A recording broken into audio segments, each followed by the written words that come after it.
So ఇప్పుడు ఈ హసీనా విషయంలో భారత్ ఎలాంటి వ్యూహాత్మక సందిగ్ధాన్ని ఎదుర్కొంటుందంటారు? సహజంగానే హసీనాకు ఆశ్రయం ఇవ్వటంతో ఏ దేశమైనా ఇప్పుడు మనం అసద్కు వాడు మసూద్కు పాకిస్తాన్ ఆశ్రయం ఇస్తే మనం పాకిస్తాన్ తోటి ఆ విషయంలో ఇంటర్నేషనల్ కూడా కొట్లాడుతున్నాం, మసూద్ను మాకు అప్పగించాలని.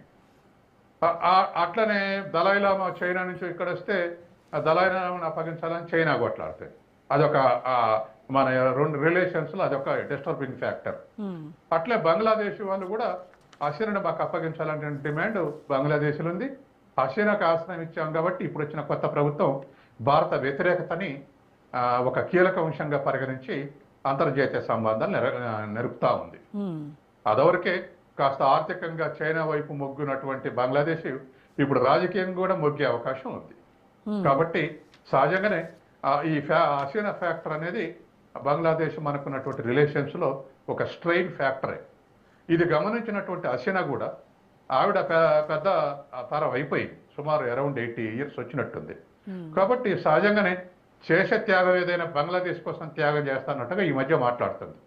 ఎట్టి పరిస్థితుల్లో నేను బంగ్లాదేశే వెళ్తాని అంటుంది.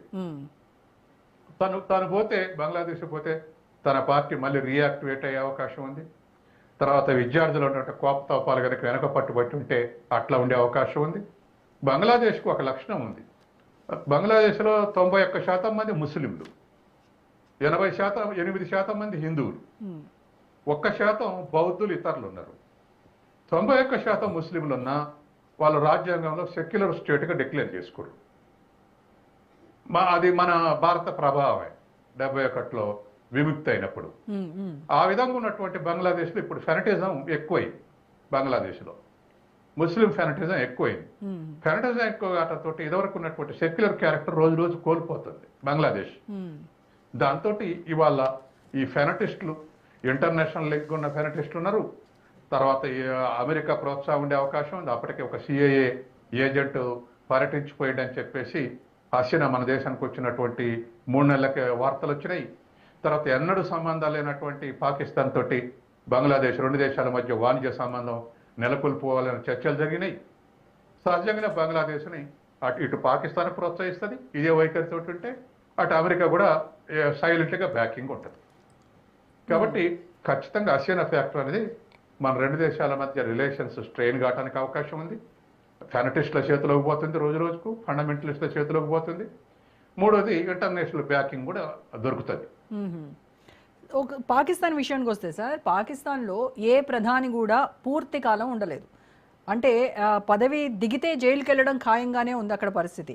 ఇప్పుడు ఇమ్రాన్ ఖాన్ పై కూడా విధించినటువంటి ఈ 17 ఏళ్ల జైలు శిక్ష ఏదైతే ఉందో ఇది ఎంతవరకు చట్టబద్ధమైందంటారు? లేదు అని అంటే మిలిటరీ వాళ్ళ ఎస్టాబ్లిష్మెంట్ ఆడుతున్నటువంటి పాత నాటకం అంటారా? ఇది పాత నాటకమే. ఎందుకంటే పాపులర్ గవర్నమెంట్, ప్రజలు ఓటేశారు, ఇమ్రాన్ ఖాన్ అధికారంలోకి వచ్చారు. ఇమ్రాన్ ఖాన్ అమెరికా వ్యతిరేక స్టేట్మెంట్లు ఇచ్చాడు. అమెరికా వ్యతిరేక స్టేట్మెంట్లు ఇవ్వడంతో అమెరికా వ్యతిరేక వైఖరి ప్రాథమికంగా ఉంది ఇమ్రాన్ ఖాన్ గవర్నమెంట్లో. ఇమ్రాన్ ఖాన్ని డిస్లాట్ చేయాలి. డిస్లాట్ చేయాలంటే ముందు అతనికి మెజార్టీ లేకుండా చేయాలి. పార్లమెంట్ సభ్యులు 30 మందిని 32 మందిని అమెరికా సప్లై తోటి ఇప్పుడున్నటువంటి ప్రభుత్వం కొనేసింది. ఎప్పుడైతే పార్లమెంట్లో మెజార్టీ కోల్పోయిందో ఆ పేరు మీద కేసులు పెట్టారు.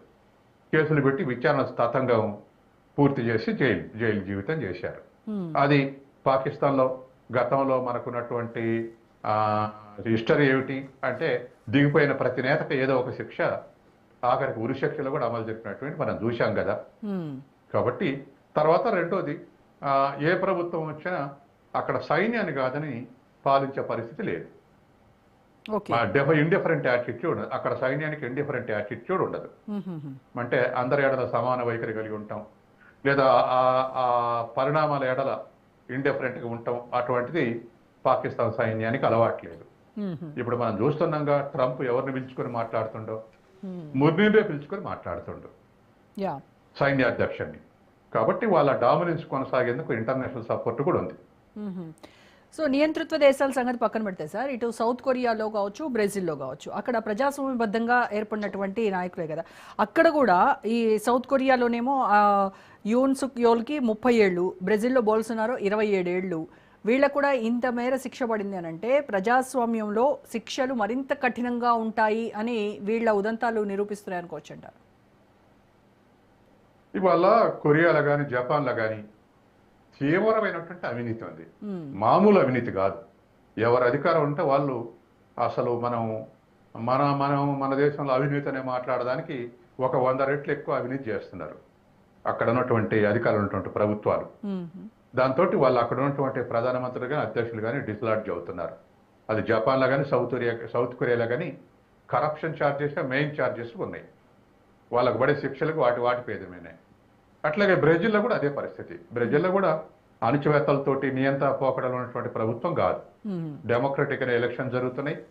ఏదైనా ఇంటర్నేషనల్ సపోర్టు అంతో కొంత ఉండొచ్చు, కానీ ఇప్పుడున్న ప్రభుత్వం ప్రోగ్రెసివ్ గవర్నమెంట్ కాబట్టి గత అధ్యక్షునికి ఇప్పుడు పడినటువంటి శిక్ష 22-25 ఏళ్ళు అనేది అక్కడ ఉన్నటువంటి కోర్టులు స్వతంత్రంగా విధించినటువంటివే. అట్లాగే కొరియాలో జపాన్లో కూడా స్వతంత్రంగా విధించినట్టే. ఈ కోర్టుల విషయాల్లో జోక్యం లేదు. డెమోక్రటిక్ కంట్రీస్గా కొనసాగుతున్నాయి సుదీర్ఘ కాలంగా. బ్రెజిల్ అయితే అమెరికన్ మేడ్ గవర్నమెంట్స్ని వ్యతిరేకంగా ఓటు చేసి ఎన్నుకున్నటువంటి ప్రభుత్వాలు, ప్రత్యక్షంగా అమెరికా సపోర్ట్ చేస్తూ అమెరికా మానిటరింగ్ ఉన్నటువంటి ప్రభుత్వాలను కూడా ఓడించారు. లాటిన్ అమెరికాలో ప్రజలు దరిదాపు వరల్డ్ బ్యాంక్ సంస్కరణలు అమలు జరిపితే ఆ వచ్చేటువంటి బాధలు భరించలేక అమెరికన్ సపోర్టెడ్ గవర్నమెంట్ని ఓడించారు. ఎన్నికల ద్వారానే ఓడించారు. కాబట్టి బ్రెజిల్